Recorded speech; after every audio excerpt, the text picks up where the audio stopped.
It's a pretty similar map. I have everything shifted over a little bit, so I did do a little bit of movement to yourselves, and you guys can kind of play with this a little bit as well. But effectively, with the end of that, we had Linen kind of stabilized with Spare the Dying, so theoretically, there's a potential to bring her back to life. It's still questionable as you guys are not having an actual moment to really let this adrenaline and things set in here. This is still in the height of the same, realistically, 15 or so minutes of battle that everything has been going on.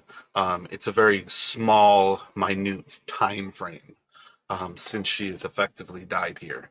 So we've got Linen over there. I kind of went with this idea that Linen was brought closer to the actual shrine, effectively away from the actual bonfire itself. We've got Torvin, Flynn, and Darren there as well with Gariel. Part of what's going on here is, I believe, at the end of everything, one of the last things that happened was Flynn was actually fed a healing potion to bring you back up to consciousness. I think that was in the last moments of everything. I believe at the end of the actual combat. But for what it's worth, I kind of like the idea that there's some level of you all are kind of sheltered behind the actual rock structure of the shrine to Tamora. We've got the actual people of Fenland still in that mob, and they're kind of just a little bit south of Sildar himself, who's basically still over the bloody mass of most of the owls that you all have killed. And then I meant to actually say, Justin, I recreated Candor for you because I noticed last week, I feel like you just took over Candor to turn into Torvin. Do you still have the picture for him that you could drop into that to drop the token? Yeah, should. Yeah, okay, so I still have Candor on my character thing. I think I just took him out of the I disconnected him had from the. I had to create one on Roll20 just for the token. I think you turned his token into Torvin Oh, because I didn't yes. create an actual character for you. That was just my oversight. Um, but if you can drop that in, I'm just going to put Candor basically two spaces below George here. Because again, what you guys have basically seen is you're in that triage moment. You would kind of maybe notice a little bit of movement coming from around um, Stonehill Inn. And that's when you would see uh, the actual person, Albreck, who is basically a pretty typical human, about like a mid 30s, early 40s male, carrying this crystalline red staff, an actual like ruby owl perched on top of that staff. They would have George as well as Candor basically being like the way you like pull somebody's arm up behind their back in kind of like a figure four, and you can kind of like lift up their weight in an excruciating way, like it tears at your shoulder, and they're kind of like pushing Candor and George ahead of them. And when the crier goes to actually announce this, that's when Candor would be thrown to the ground, and the crier kind of moving forward in front of this figure, and that's when he basically announces what you guys can recognize are pretty much all just like trumped up titles. As far as I think anybody would really go, you probably have enough of a sense that these are just aggrandizements, like claiming. Think this is like demagogue type of things where you pretend that you have titles until you have actual titles, to demand the respect until you actually are owed the respect, or rather demand the respect until people actually have a reason to give it to you. So more or less, you have these five figures. I'm Jock Candy real quick. You've got these five figures kind of moving, and you'll see pretty quickly as they're kind of approaching. Still in twilight, still smoke The smell of the actual blood in the air. You can taste like the iron in this like smoky air all around. It's cooling into the evening of this fall night.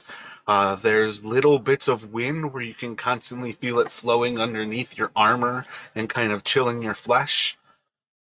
And a moment of what feels like a reprieve is very quickly going to turn as your ears kind of ring with this announcement, and you'll look up to see these figures. And that's pretty much where we're going to pick up. You all are welcome if you would like to move yourselves out of that area to not necessarily be right there. But I figured that's pretty much where we're kind of looking to go to things. You have that one figure kind of standing forward a little bit. You have the other one who's very clearly meant to be the actual ruby owl that Sildar has already named for you all. Albreck. Iarno? Yeah, Iarno Albreck.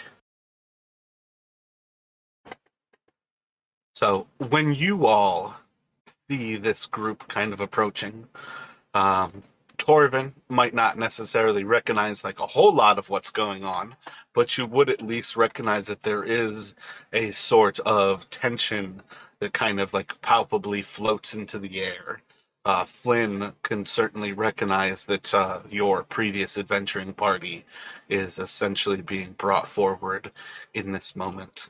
What sort of thoughts are crossing the minds of you two?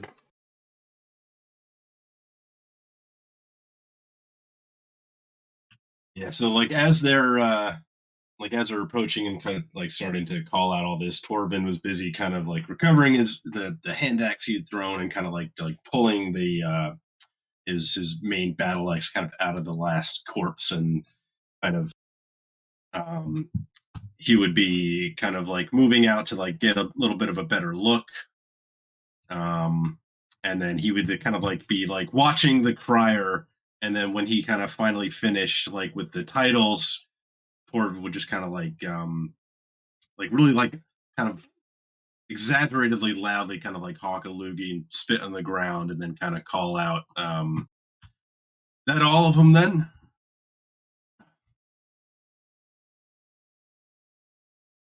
Meaning the titles and such, just very kind of like not giving any respect to this person at all. But like his axe is kind of held down at his side. He's not holding it up like threateningly, but he's just kind of like being kind of impudent. Titles may mean little to one so crass as yourself, but the machinations of those wiser than thou would be as confusing as your own foul nature is to one such as I. Are you one of the three? Name yourself, dirty dwarf. Name's Torvin of the Ironclad clan.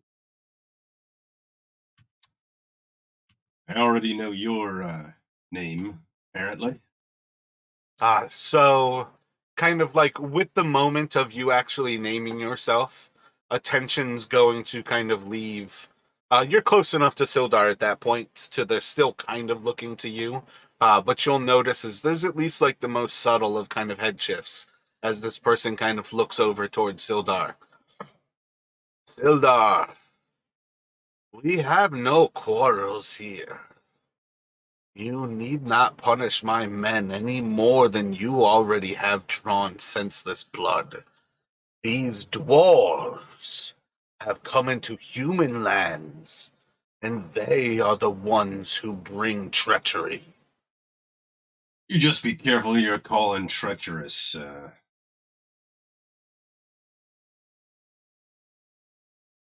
And he's gonna just kind of spit again.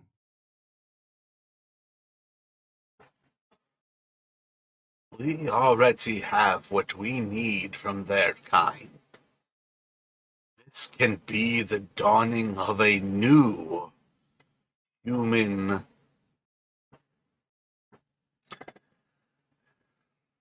think he's going to reference this can be the dawn of a new human endeavor, greater than ages past, with the gnomes and the dwarves put in their place. Wanted to give Nick a chance to. Um, yeah, Flint's not quite sure what to do right now. Wants to help Candor and George, but is afraid that they'll kill them if he gets too close. Um,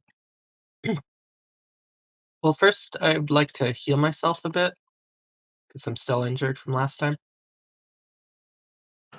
Gotcha. What are you going to do? Just use lay on hands.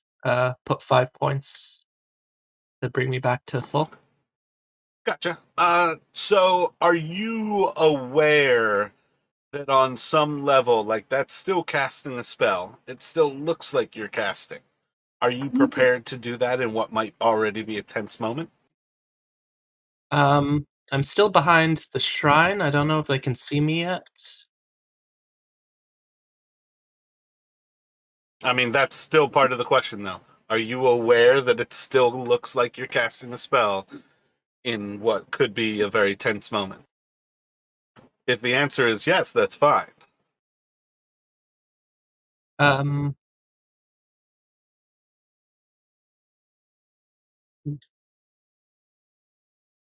well, now I If you're don't know. hoping to not be seen, that is also perfectly fine.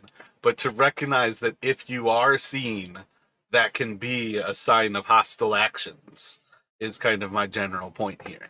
Is to give you like a little bit extra of like a foreknowledge that you might be good here.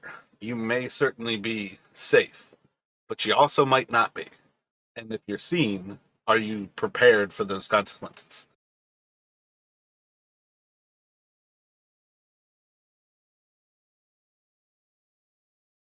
Um, I don't know. I guess I won't do that then. Uh,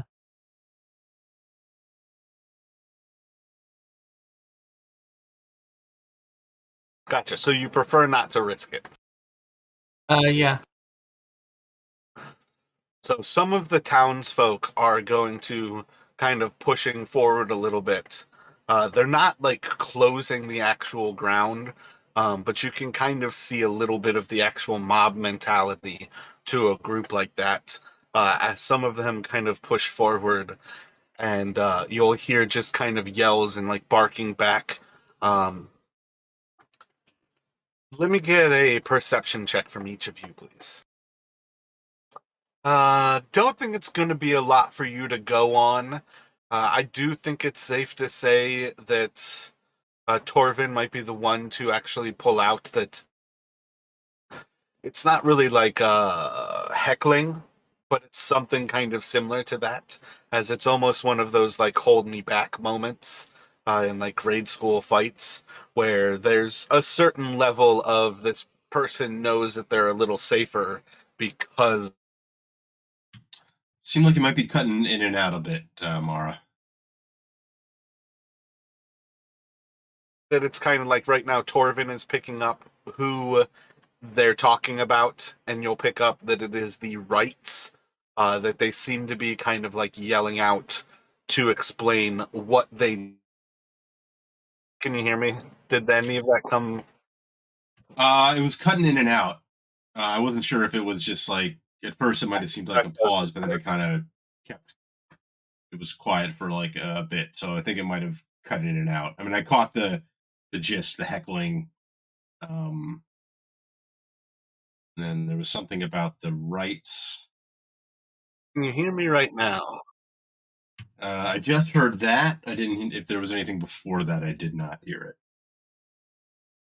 I'm worried that an update has turned Alt into a button that kicks me. So if it continues when I'm like going on longer dialogues, I might have to switch to like my shift, which like mutes you guys. It's not normally a problem, but normally I try not to do it because it like it's my stop people who are like talking over each other button. But that was a longer moment. Did all of that seem to kind of come clear? I don't think I took long pauses. So I got so Torben was able to notice a little bit of like the crowd, some of the crowd like kind of moving forward, kind of the heckling. He said something about the rights, but all that stuff about the Discord and the alt button, all that came through. Yeah. All right, so potentially it's all good here. Hopefully that sticks. I can see my bot's connection is in the red, which is absurd because both computers are right next to each other. So there might be some connectivity issue. And I'll just have to kind of play that on the fly here.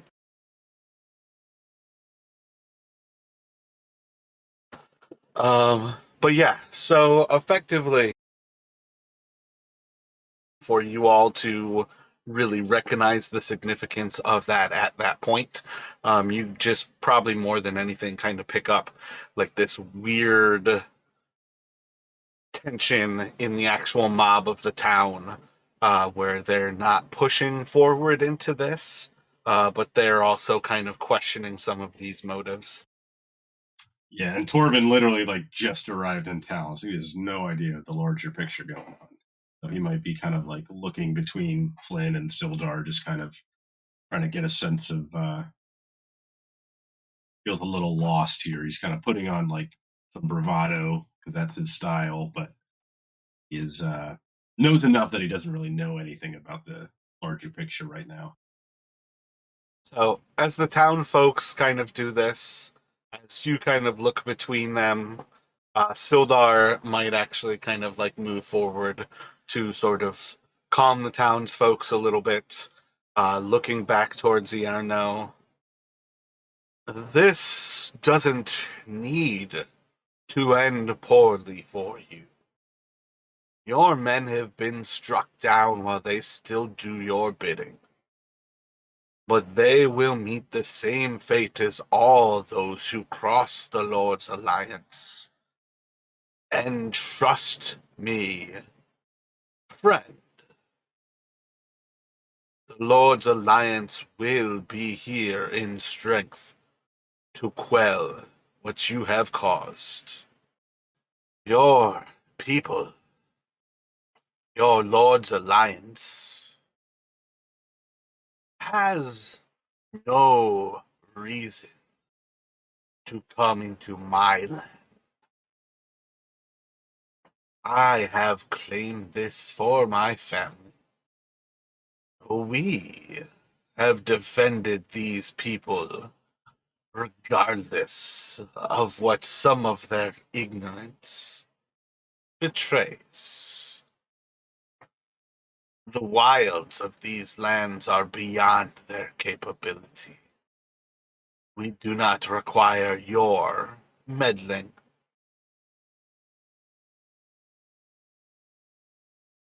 Torben's going to kind of step a little forward, kind of keeping pace with Sildar a little bit. But at this, he's going to, you know,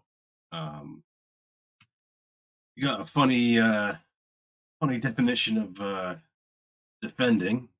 I might be new here, but and he's going to kind of like gesture to the like the dead bodies on the ground, like the townsfolk. That kind of has me worried. I just had all of my screens black out. Huh. I didn't notice anything in Roll20 on my end. Yeah, I'm not sure if they were disconnecting or if it was just the actual video. One of them did not come back fully. I'm not sure what's going on with my computer. You want to take some time and just look into it? And I'm all right with waiting a bit. I really don't even know what I would do. It seems very much different issues. Yeah, I'm not sure what I would even do. Gotcha. Okay.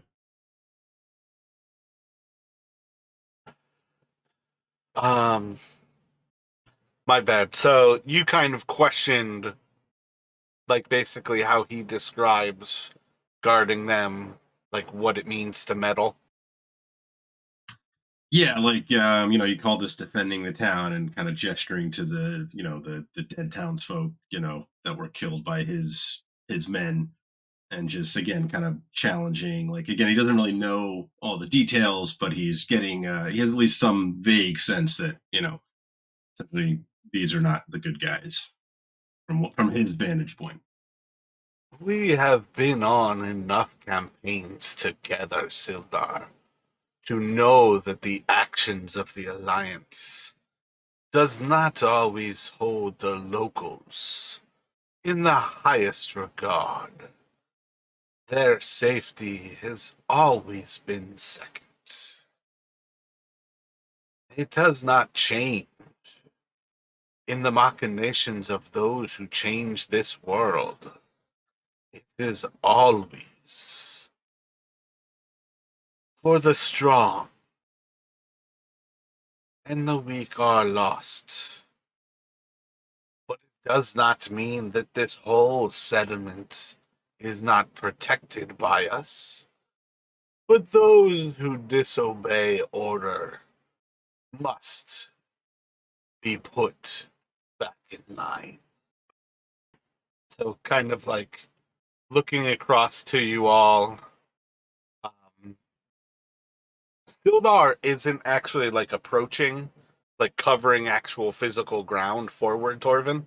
So as you kind of like move forward, he might kind of reach out and maybe even like extend like a whisper to you, to perhaps not provoke things. But he's definitely not going to stop you, if you do continue forward here. Um, but I think Sildar will kind of,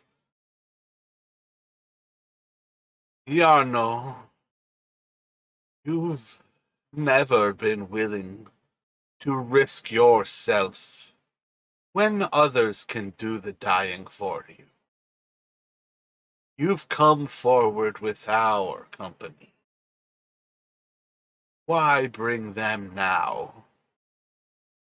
What are you looking for? Yeah, and Torvin will kind of Sildar's urging, he will not look. He'll still kind of like facing off, kind of with like a stern look on his face, not happy. Kind of act still at his side. He's not sheathed it, but he will otherwise kind of like stand down in a sense. Gotcha. Yeah, that's just as much me telling you I'm not going to cause this fight to start with Sildar. You get to make that choice between you and Nick. The two of you can choose if you want to restart this. But as long as it's dialogue, it's not going to be me causing two NPCs to fight each other. Yep, gotcha. Understood. And then the other part of it is also like this is effectively these two know each other, and Sildar has at least kind of a working understanding of Iarno, so he kind of calls out that moment of, look, the fact that you're here where blood has spilt tells me that you want something and you're prepared for something. Um, So kind of like with this like moment of calling out to Iarno, and Iarno kind of like looks over some of the corpses and, all too true. There's never a shortage of those who I would rather die before myself. But there is more happening here than you would like.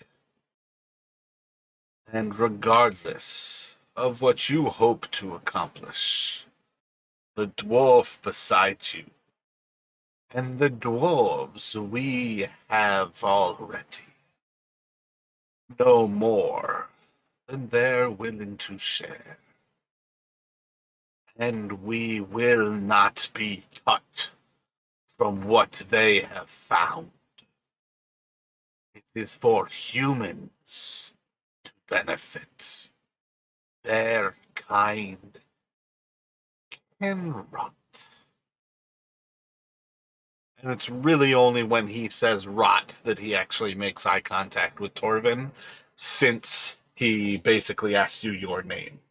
This whole time he's been otherwise ignoring you and speaking directly to Sildar. Yeah, so Torvin kind of returns across a distance, so probably not getting the full effect, but he'll kind of like stare down at this fellow as he kind of makes eye contact. Torvin will kind of do another one of those, just like kind of spit, and then I don't know where you've gotten this idea from. I'm just here to get what I'm owed. I got no knowledge of secrets or whatever you think I know.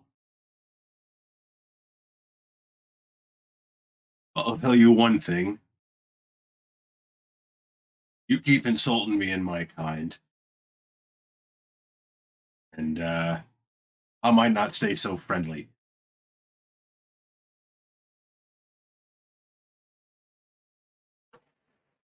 So, Flynn, you've continued to kind of hang out at the back there. What is kind of going through your mind here? Um, yeah, I'm just not quite sure how to approach this situation. Because he's got Ander and George hostage, and uh, I don't know. I guess Flynn will want to step out, and I guess he'll want to ask, "Is there any way we can end this peacefully and you freeing my companions?" I believe the peaceful solution is the removal of the Lord's Alliance and the rightful democratic mayor being reinstituted back into Phandolin's town leadership position, where Sildar has usurped, as the Lord's Alliance is always willing to undercut the choices of those who make so freely.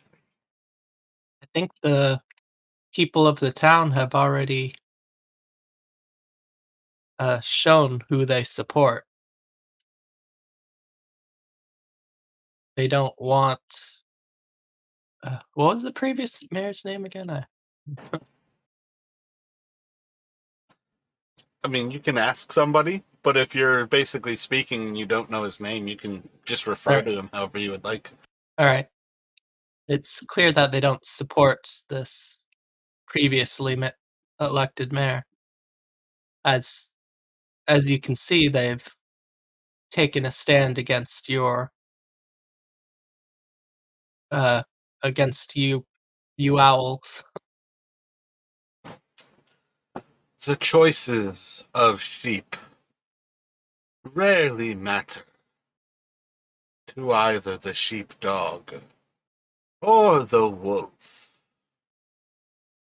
It is not for the father to choose what happens to the grain.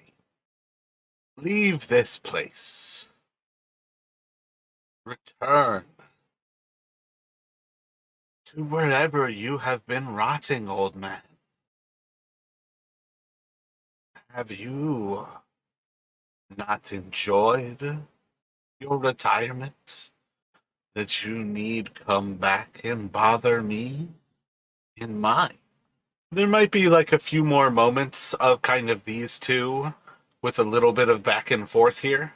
But it's kind of going to kind of dwell on this idea. The peaceful end is that effectively Sildar leaves this place, and the Lord's Alliance be cast out of Phandalin. I have already called down for order to be returned. The Lord's Alliance will not stop now. You have caused irreparable harm. You come forward while blood is spilt. You know You have no place here. You intend to leave? Leave. You intend to harm ours? Do it. This is no longer a time for you to control the people of Phandalin. You're finished here. Let me get this straight. Sildar and his folk leave. We reinstall your puppet Harbin on the as mayor. You let those two go, and we'll have no further troubles.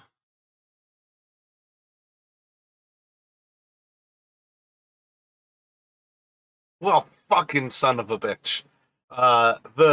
The mob of people are gonna kind of like heads kind of dropped low, a bunch of them getting kind of silent, and you're gonna hear as most of them kind of like mutter loud enough that you're gonna pick it up. But they're like, "We did technically vote, and Harbin won.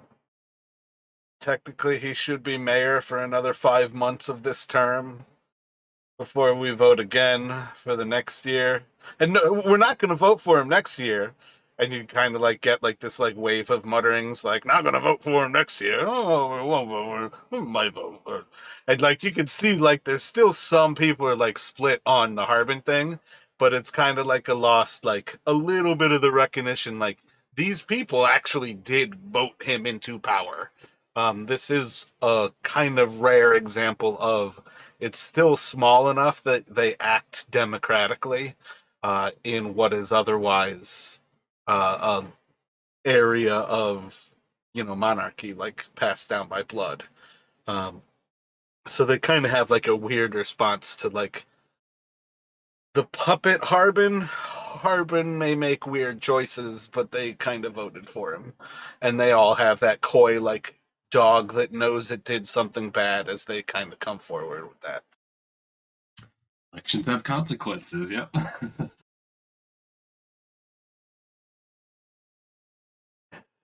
It is not for us to decide what their master does with public funds to defend a city on the frontier.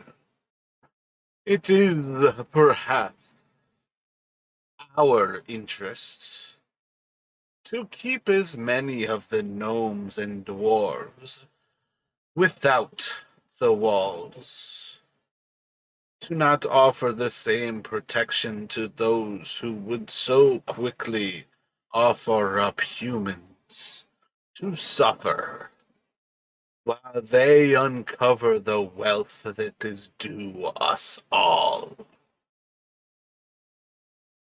If you think I need your lot's protection, you're dumber than you look. And that is exactly why we intend to kick you out. The dwarves have never required our protection. Return from whence you came, dwarf. We have what we needed.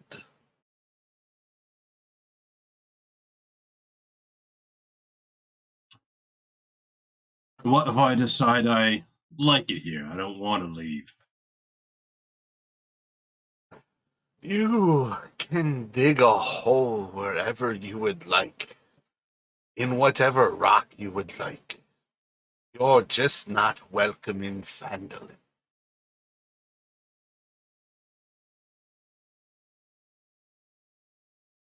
You'll see, like, there's not many dwarves that are actually local to this area right now. Effectively, the three brothers were kind of the return of dwarves, like at a first moment there. But you guys have recognized that there are gnomes in this place. Gob Greenleaf, the actual bard of the Stonehill Inn, is one of them. His child is one of the gnomes who assists Barthens at Barthen's Provisions. And then there's another family of gnomes who are already a part of this town. Uh, it kind of comes down to a question of how local these settlements are. There's an actual gnome settlement pretty close to where Phandalin is, whereas the closest dwarven settlements are much further away. But let me have you two make history checks here, as I've mentioned it once, but the actual kind of interplay between Sildar and Iarno might have dropped the name of, yeah, Torvin as a dwarf. I could have given you advantage as well, but as a dwarf, you'd be well aware that the Phandelver Pact was hundreds of years ago. How old did you make Torvin, actually? He's actually young for a dwarf. He's about 60. Gotcha. So within, I think it's probably pretty safe to say within your parents' generation, one generation or so back, certainly 2 generations back, you would be well aware that there were dwarves who are in, you said you're the Ironclad clan? Yeah, I made that up. I don't. Oh, it's perfectly He, fine by me, though. yeah, somewhere from like the north. Like I'm thinking, where a lot of the dwarves are from, like Mirabar, that sort of area. Yeah, I feel like the dwarves of Mirabar, I feel like go by a like fire name. I would have to look it up to have the actual name like on hand. But in the same way that the Rock Seekers have named themselves the Rock Seeker Brothers, I think it's perfectly functional to say that there's a small group of your friends and family that make up a smaller subclass of those Mirabar dwarves that would be perfectly fine to call the Ironclad clan. Um, but like it's essentially a reference to within a generation or so, you know of dwarves who fled when orcs last kind of ravaged this area. Effectively, there was, I'm going for the Warhammer words of it, there was a Wa that came through the Sword Coast Mountains and destroyed what was the old mines in this place. Most of the humans recognize this as a mining town. Most of the people who have come back here have come for the riches of these mountains. The gnomes, and you as one of the dwarves who are now in this area, might recognize that there is ancient times for humans. It's 4 to 5 generations back for a human to really remember the Phandelver's Pact. That's long enough ago that a lot of humans have lost that kind of connection. So there is certainly a recognition for Torvin, what they're speaking of when they speak of Phandelver. Um, Most of the humans kind of just like lose it as they hear the name Phandalin, but are not picking up that this is being spoken of as a Phandalin that has long since been destroyed. Gives you a little bit of context on the stone structures that a lot of these homes are built on top of. A little bit of context on a lot of the runes that still exist within Phandalin. You don't know whether these are the runes from the last time or that time. So there's a lot of kind of vagary there. But you can kind of start to pick up that these two are discussing these kind of ancient things. And some of the gnomes might belie a little bit of what they hope hearing this again. And you'll hear like a few of the calls from inside of the mob as there's almost like a hint of joy. I don't think you have enough context right now to recognize that there might be a sense of like questioning the dwarves. But Torvin might pick up like a few of the whispers that immediately start to happen from about head height. The gnomes inside of the actual mob might start whispering like, what have the dwarves been hiding from us? You can never trust their greedy natures. But little things like that start to kind of like the whispers in the townsfolk are never going to be unanimous. There's always a certain level of, while that mob is together, they're still fractured within. Right, gotcha. So yeah, so Torvin might kind of shoot like a bit of a dark look over towards the crowd if he catches a few of these kind of whispers talking about like the greediness of the dwarves and um Roll a perception for me. I don't think you've got a good passive. oh no, terrible, terrible passive. Yeah, I'd say for what it's worth, you just kind of catch like a little bit of the whispers. It might dawn on you the actual significance of that later. Gotcha. I feel like he'd be the type to be, he just assumes like if there's whispers, it might be, talking about him because Yeah, like sending a glare over there, I don't think would be out of character, but it's not necessarily that you understand what's happening. right, yeah. Is this changing any of your thoughts, Flynn? Are you still kind of approaching this with like tepid resistance? Um, yeah, again, I'm not quite sure what to do.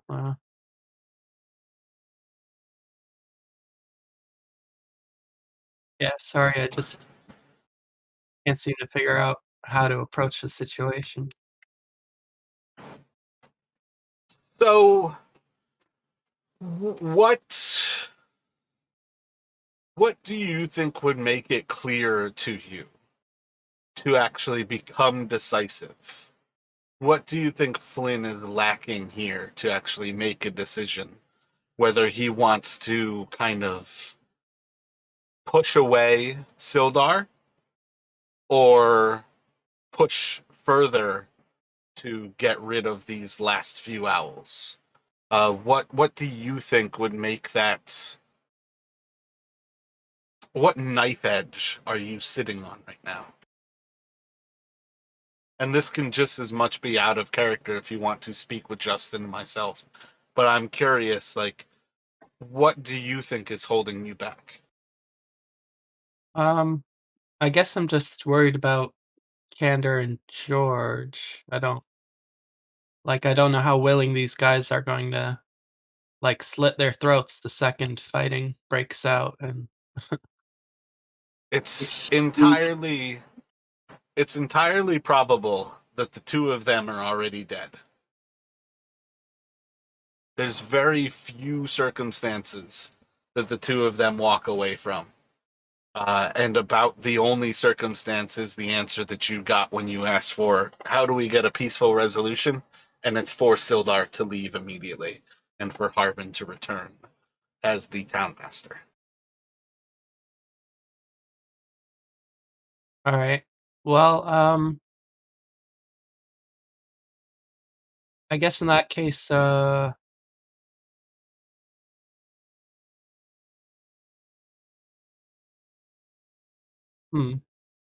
Flynn, well, he doesn't really like the owls or the way they talk about, uh, you know, like dwarves being lesser and all that. And even though he's a human, he's like not speciest. So I guess he's still on Sildar's side in this case, and he's I guess he's just wondering how. I guess now it's just. I guess we're gonna have to fight, and he's wondering when he should make the first move, or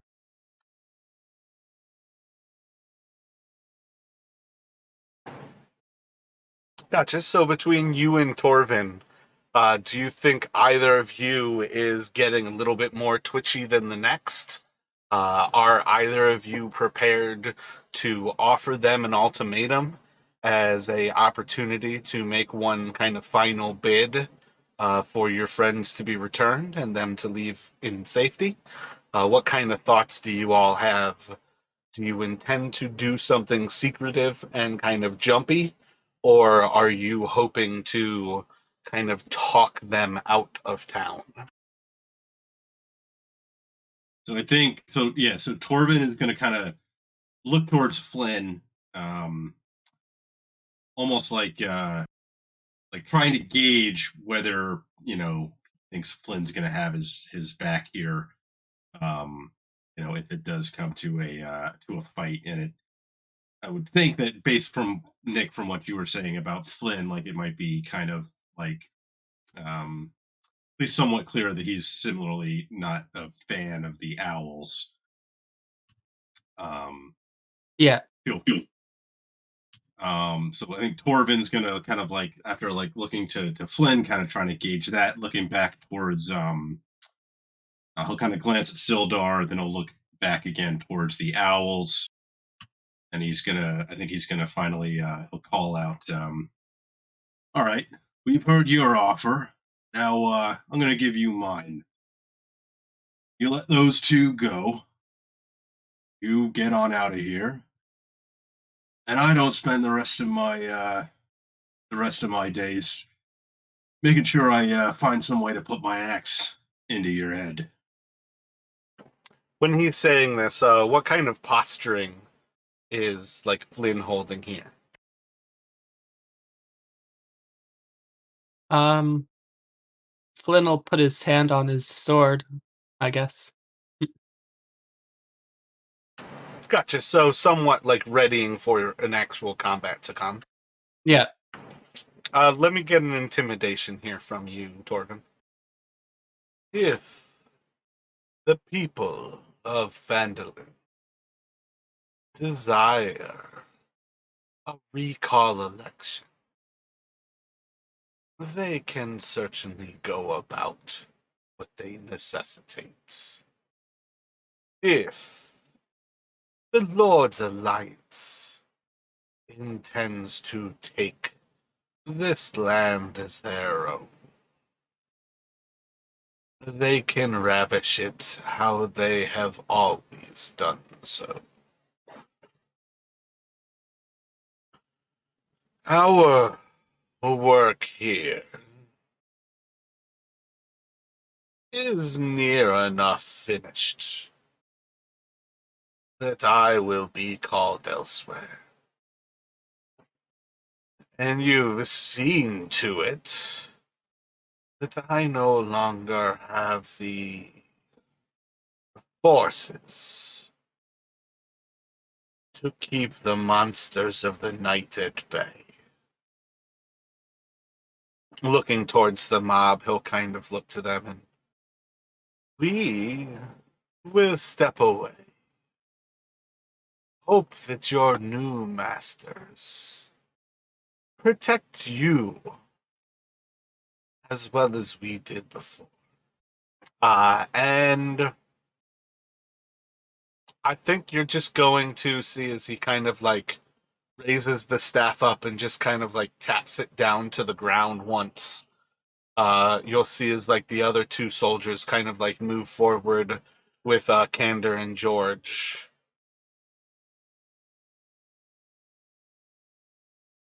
Are you entirely sure you don't want to rethink your mistakes before it is too late? You've heard my offer. That's the best you'll get. You do anything to those two, and I'm going to put my axe in your head one day. And that's an ironclad promise. I want each of you to roll a d12. So as they kind of like move forward, each of these soldiers still kind of holding that like arm back behind their back and like lifting up on it, pulling that shoulder out of joint. You can see the excruciating pain, dried blood, fresh blood still kind of like pouring from their noses, like as the actual stress of being held further heightens their blood pressure, causing more blood to flow from these wounds. As each of these kind of in unison are going to basically throw George and Candor to the ground. And they're going to start to back away from the moment. Sildar, have your way. The wealth of these lands is not in this town. We will take what is ours. Looking back towards part of the mob. And for those of you who would desire better, you need only seek the owls to find yourselves forgiven. Looking back towards Sildar. Until that day, you are our enemy.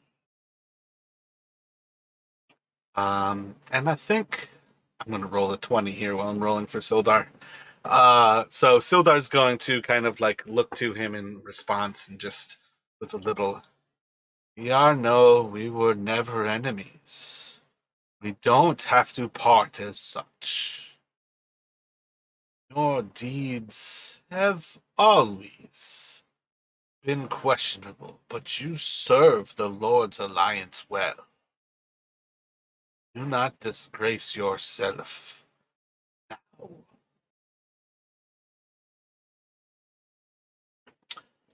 And I think these three are going to kind of turn. And as they kind of like start to walk away, the owl itself is going to move and take flight from the actual staff that Iarno is carrying. And the three are going to start to walk back towards Trisendor Manor. Torvin is going to, he'll kind of be watching the owl as it takes flight and wants to let them get a little bit of a ways away before he kind of starts moving towards George and Candor on the ground here. Gotcha. So you can make a perception with advantage. Yeah, he's you've got military back. Mostly just trying to kind of like watch where it goes, not so much like trying to, investigate the owl itself. Yeah. No, that's what I was getting at. You're a soldier. You've got enough of an understanding, perhaps, that Iarno is not blind to you all as they turn. Part of sending up this owl is just as much that Iarno is able to watch you as they walk away. So you have a pretty solid sense that this owl is basically his eyes as they leave here. But yeah, they'll basically make their movement away. If you make sure not to approach any faster than they're leaving, I think you'll basically see as they kind of walk off into the distance. And then I think we'll kind of leave it up to you all how you would like to approach this next moment here. Lynn will move over to George and Candor. See if they're all right. If they're still breathing. Oh yeah. Each of them is alive. They're effectively at a single hit point. Well, that was a bit tense. Use a drink after that. Torvin will finally kind of sheath his axe and just go and kind of checking on Candor. Not like he's obviously not doesn't know him, so he's not particularly worried, but he's just trying to basically make sure he's still breathing and all that. What do we got going on in here right now? Candor, Sildar, Darren. I think we dropped Torvin in there. That's the same people I just copied. Oh, and George. Yeah, it was just random that you guys were back at that table. If you want to go into that table when you kind of come in here nursing wounds, does that sound like the plan? Yeah, sounds good. Yep, good for me. And Torvin will, of course, assuming Toblin is within, he will indeed order up a drink. Yeah, effectively at this point, you're probably going to have a large actual throng of people coming into the Stonehill Inn. I think you would end up with most of the mob kind of returning at that point. A few people are taken care of. I think there were 3 civilians who were killed in the actual battle, who might be with Gariel at the actual shrine, kind of going through funerary rites. Um, Many people are effectively just like say like single men or men who don't have their family here who have come to mine. There's probably the occasional woman who kind of sits into that same kind of grouping as well. But vastly, it's like the actual townsfolk have kind of returned here for a little bit of like a moment to unwind.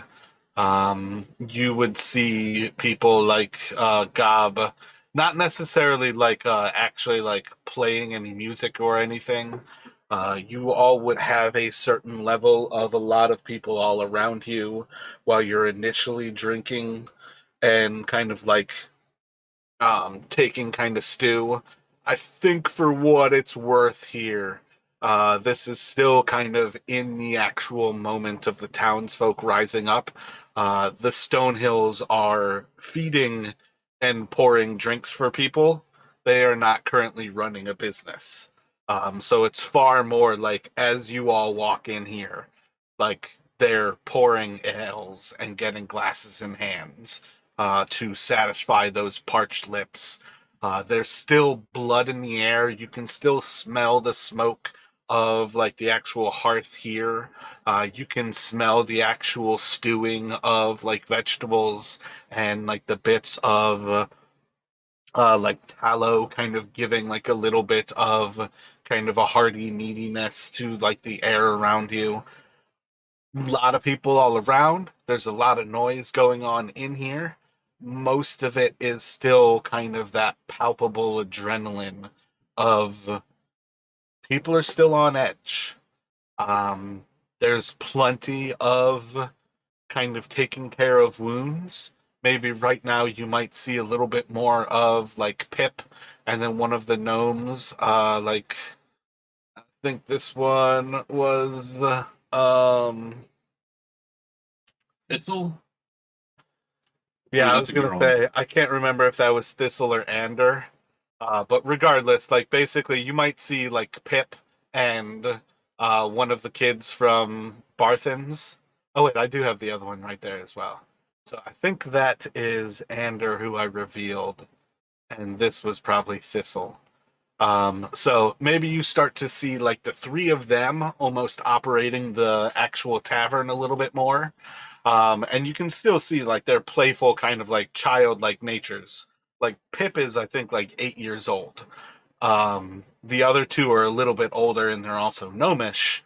But like you might see Trilena is doing a lot more to actually like bind up wounds and taking like towels and things to kind of help people.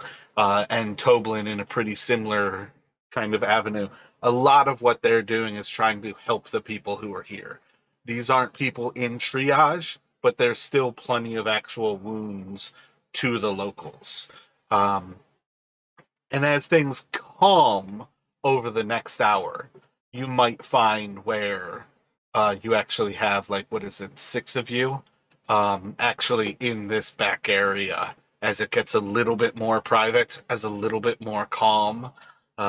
That's probably where you might be able to have an actual conversation beyond just kind of the mundane. But assume you basically have, like an actual pint of ale in front of you and like a large like carafe of ale, like just on the table, and kind of the same idea. There's stew and bread on the table.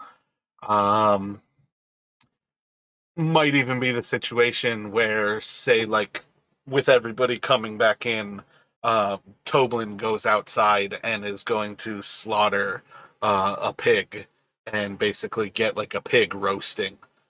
So there's like a small celebration to come to kind of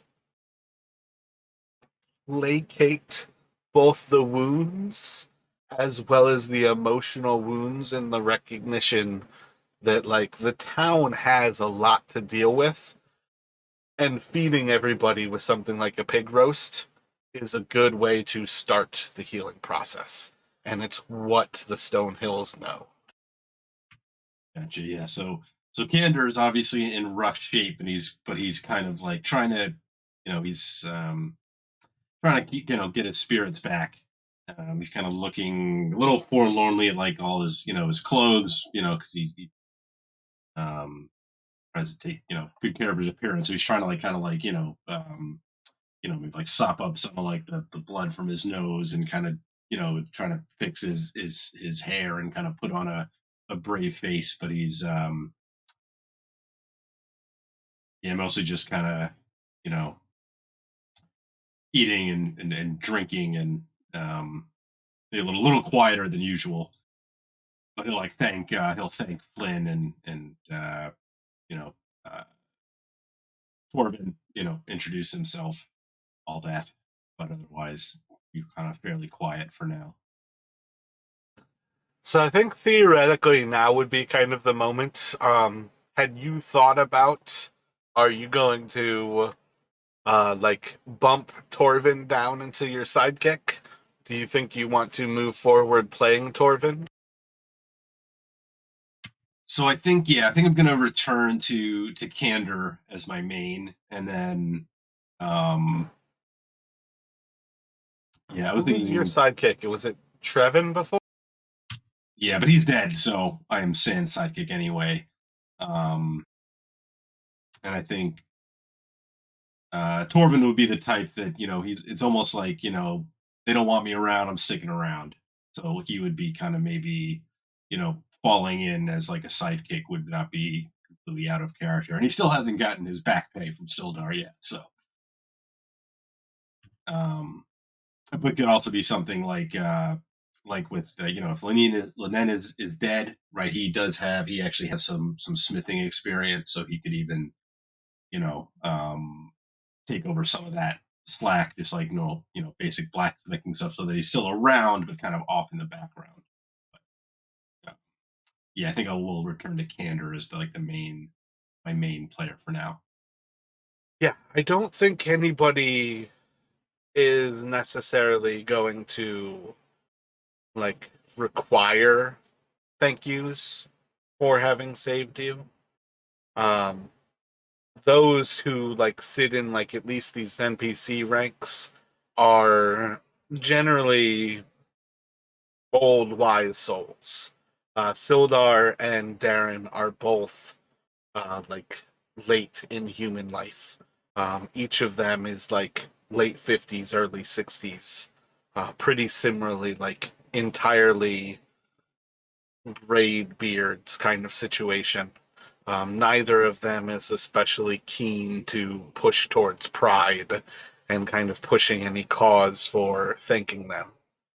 Uh, each of them kind of sits in a pretty similar stance of it's generally better to preserve life than to take it. Um, might even hear like either of them kind of like instead of a you're welcome, kind of just like the little like quip or the little like philosophical thought that until I'm able to return life to the dead, I find it is better to take as little as possible.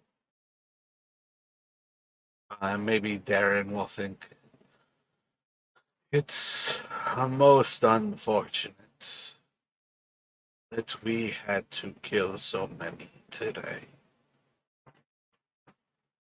But the people are perhaps better off for what we were able to do. And I think we all can be glad to know that you owe these people nothing, have walked away, having helped and not been punished for it. Not too anyway. Kendra will kind of try to like grin and then kind of wince and grimace and then take another drink and like a nod at that.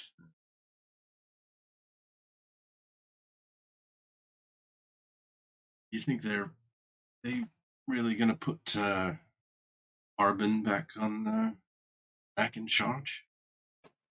Uh, I don't know what their intentions will be when they return to vote for their next town master. Perhaps they will. At least under these emergency procedures. I and the Lord's Alliance have cause to take this town into military rule for now,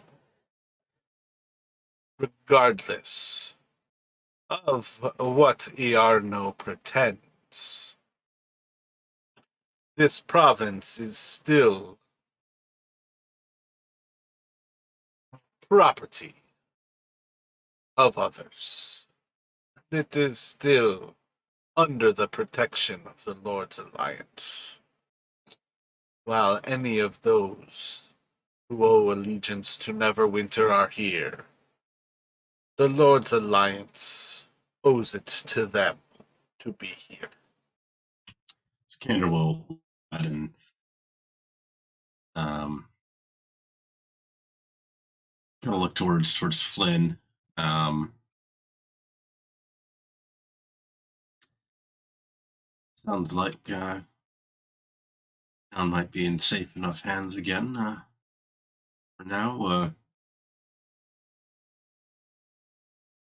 Uh, yeah, yes, hopefully things will be all right in Vandelver for now, although that the leader of the owls did get away.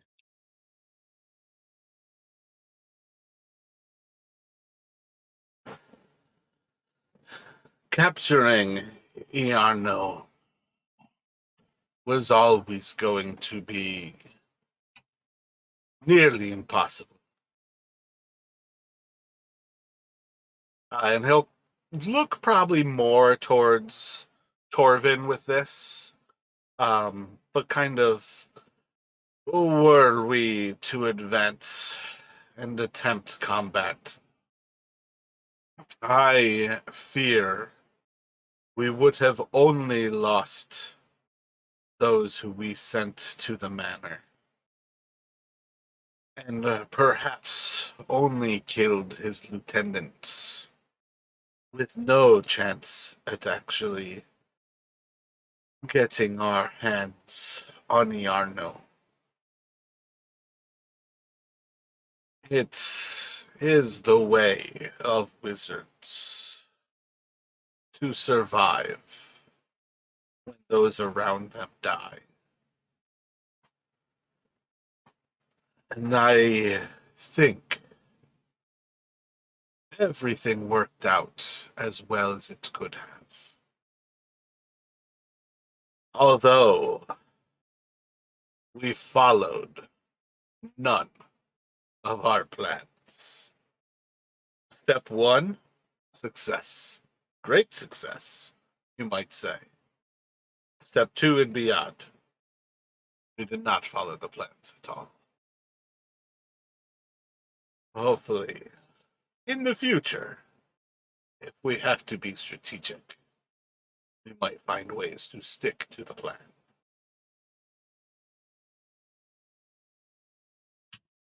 Well, plans do have my experience, even the best laid plans have a tendency to fall apart once things get going, but that is a candor.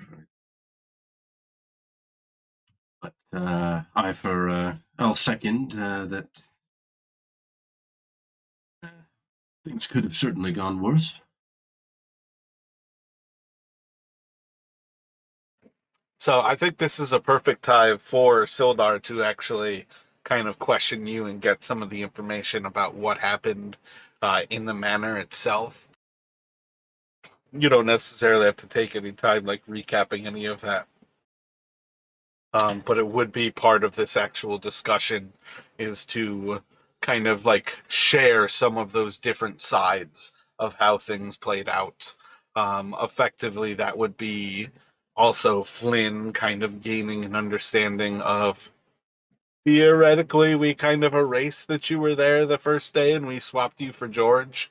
So, on some level, like this would be you hearing about how the two of them stumbled in when that like random window was opened while you guys were scouting. Um, Basically, finding out that, yeah, among the first things to happen was one of the most absurd of things that you're sneaking by, and it was just at that moment that somebody throws open these storm shutters. Um, Little things like that. It kind of allows everybody to rehash some of the information that you like picked up and some of the things that were shared. But while you all are kind of rethinking some of these conversations and some of what actually went down, is there anything that you heard today that kind of draws your attention to what are the repercussions of this statement? What does this statement mean in the grand scheme of things? So Candor. Was Candor like conscious when they were this whole discussion between like Sildar and Iarno was going on, or was he basically unconscious? Roll a perception for me. Or it could be a constitution save. I think perception works better, though. Yeah, do perception.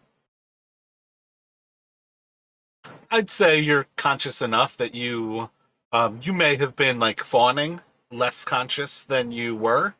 But I think for what it's worth, yeah, like there were plenty of times where they were explicitly causing you pain to show that you were alive, like when they actually cried out the announcement of the Ruby Owl approaching.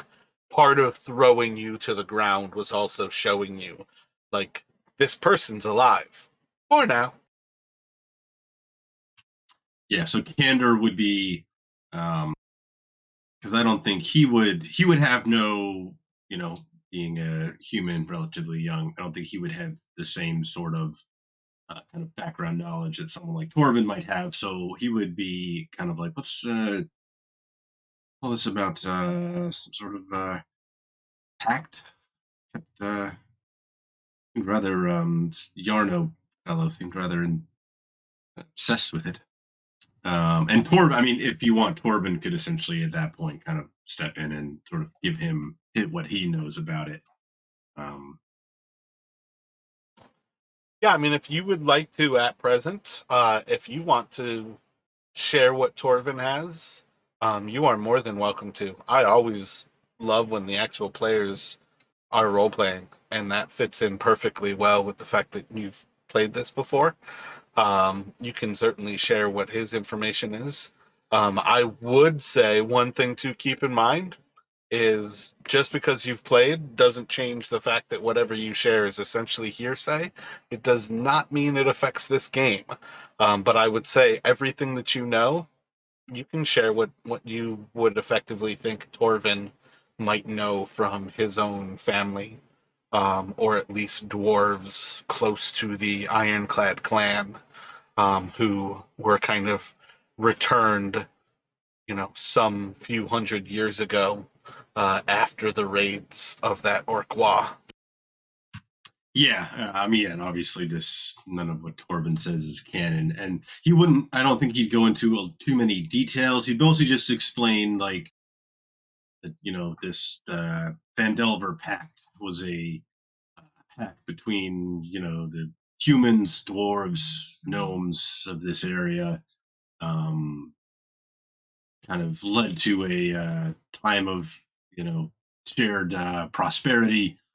Kind of the different races working together, each kind of contributing their own unique talents, um, until it was, kind of fell apart. Um, that he'd probably be, um, that would probably be essentially like the mostly what he's saying. He wouldn't go into too many details about, um, yeah, other than that. And he might not even know more than that. The pact itself is intriguing. I believe it was a more prosperous time that brought the three of our races together in what was a prosperous time for many generations of man. But I don't know how long we served together. It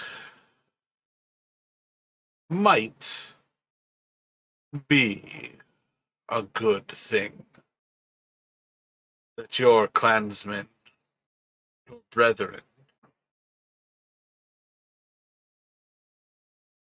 I'm sorry to assume that all dwarves know each other, that the rock seekers have found what might be the old mines.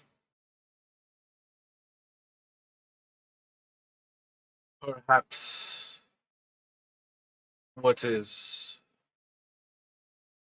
most troubling for me is the question of why it's taken in with goblins. What other creatures is I think you're starting to cut in and out a little bit again. doesn't happen again? Did it kind of just like at the end? Did you catch that I was kind of questioning who Iarno might be allied with? So it was like, I'm surprised that, and then it was like blank is kind of like with goblins, and then, um, Gotcha. Yeah, so it's basically just getting to the idea that Sildar is vastly troubled by the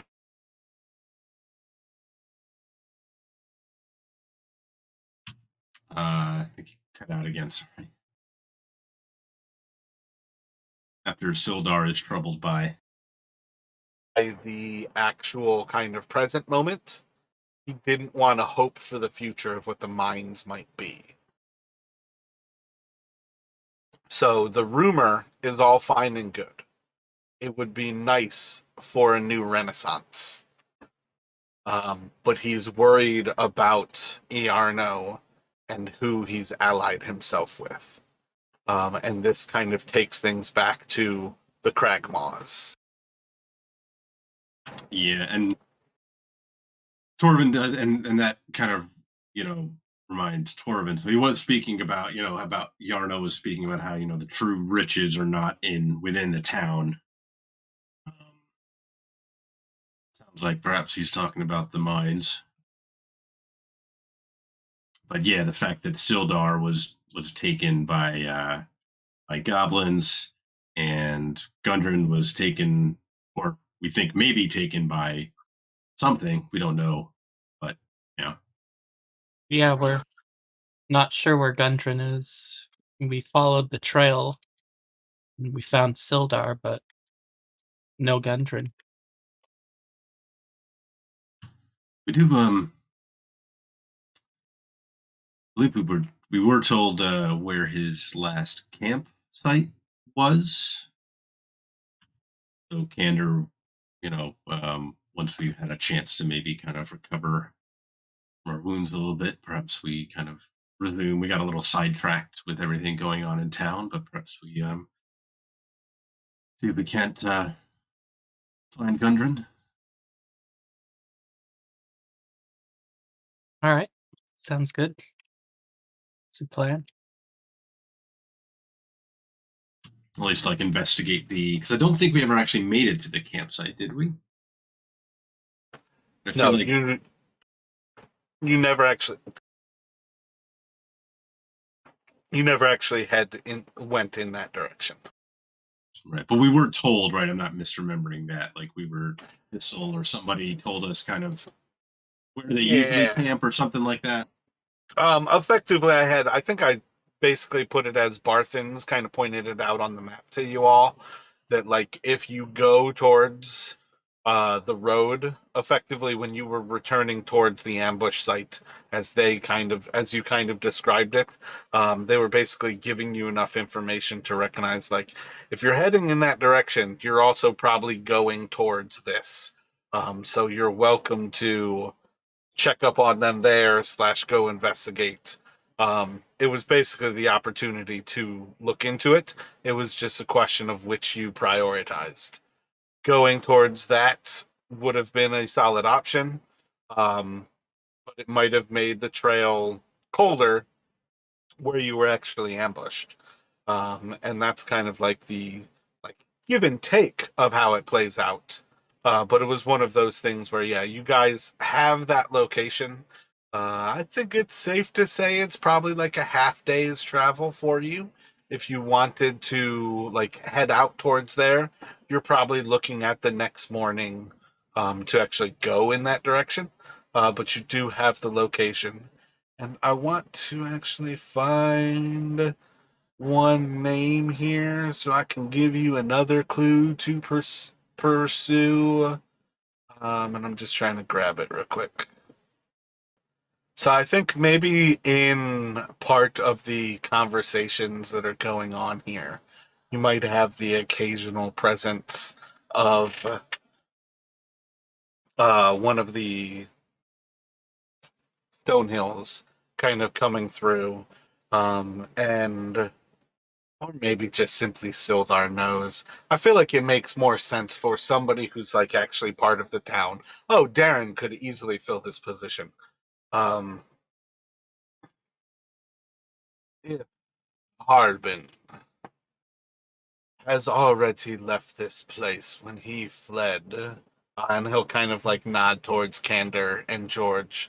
When he fled you, he's likely to approach his brother off to the east along the Tribor. He has a camp of loggers. And I think it's safe to say Harbin will find at least some safety with his brother. Our trail has gone cold. And perhaps we should question the one who was closest in both regards.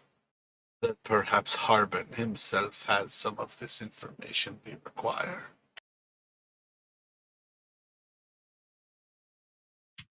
Well, he did certainly seem rather friendly with the owls, and thanks to him, in fact, our ruse up at the manor fell apart as quickly as it did. So I'd like to get my hands on him again, so to speak. So I think this is a pretty solid point to kind of end the actual role play here. And we'll kind of just simply like plan which of these three locations. You kind of have four locations still right in front of you. Which of them you would like to actually approach next week? So effectively, right now, the way I see it, you have the actual location of the dwarves that you've been given. You have the actual camp where you assume Harbin is going to be with his brother. You can return to the actual Trisindor Manor where the owls should have vacated. And then you have returning to the ambush and the goblin hide. I think of those as kind of the four places you can return to for your next bit of investigation. What kind of thoughts do the two of you have about what you would like to do next week? Well, if we have a lead, I'd like to continue looking for Gundren. So I guess going to that campsite. That's my point, though. Those should be your four leads. Which one do you want to pursue? Going to the dwarf campsite? Um, yeah, I guess so. So Kendra is probably thinking, it's been, the trail directly, if we go after Gundren might be a bit colder, but if we can track down Harbin, and if Harbin's in cahoots with, whoever, maybe he might have some information and maybe we can find Gundren that way. That might be a little bit of a warmer trail to follow. Maybe we can find, get some information on Gundren kind of in a more roundabout way that way. But so I think his initial thought would be trying to head to, intercepting Harbin at this logging camp. So this is where I want the two of you to actually try to discuss what you think the benefits of each is, what you might see as negatives to approaching one versus the other. One thing I'll point out is that there are always pluses and minuses to every choice you make. Going to a cold source might make it very difficult to find something, but it doesn't mean that you can't find it. In the same way as going to somebody like Harbin might also just give you somebody who's not inclined to help. So neither is going to be a guaranteed success. It's just a question of, can you guys find a balance on which one you would like to do next? So this, yeah, I mean, Cander's definitely, if Flynn is if he's really kind of intent on trying to find Gundren, then Cander's not going to push too hard, uh, against that. And I guess another risk is that if Harbin is going to this camp, um, we may be find ourselves in another kind of where we're outnumbered situation. Um,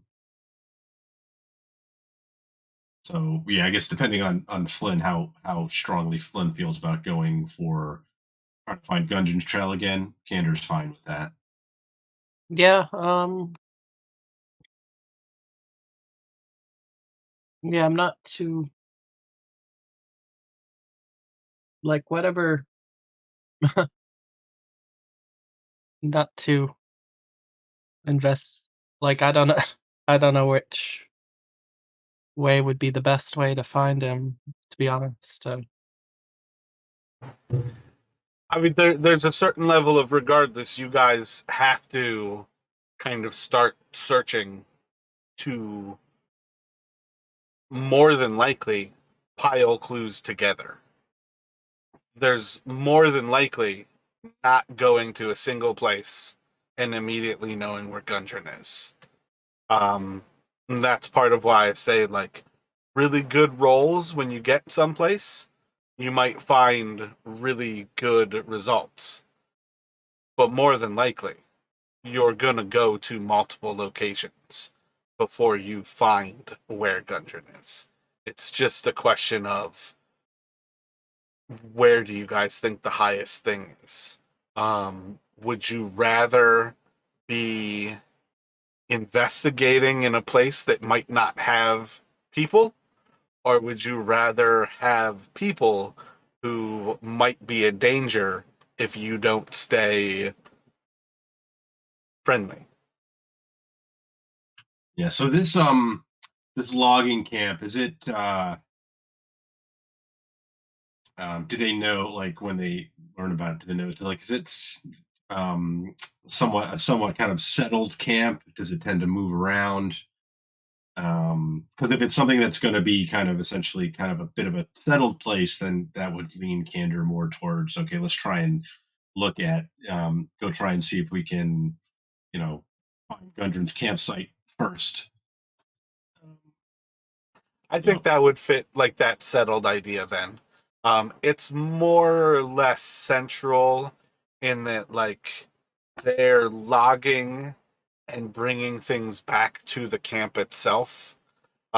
It's not entirely like set up camp, take it down like a week later and move somewhere else.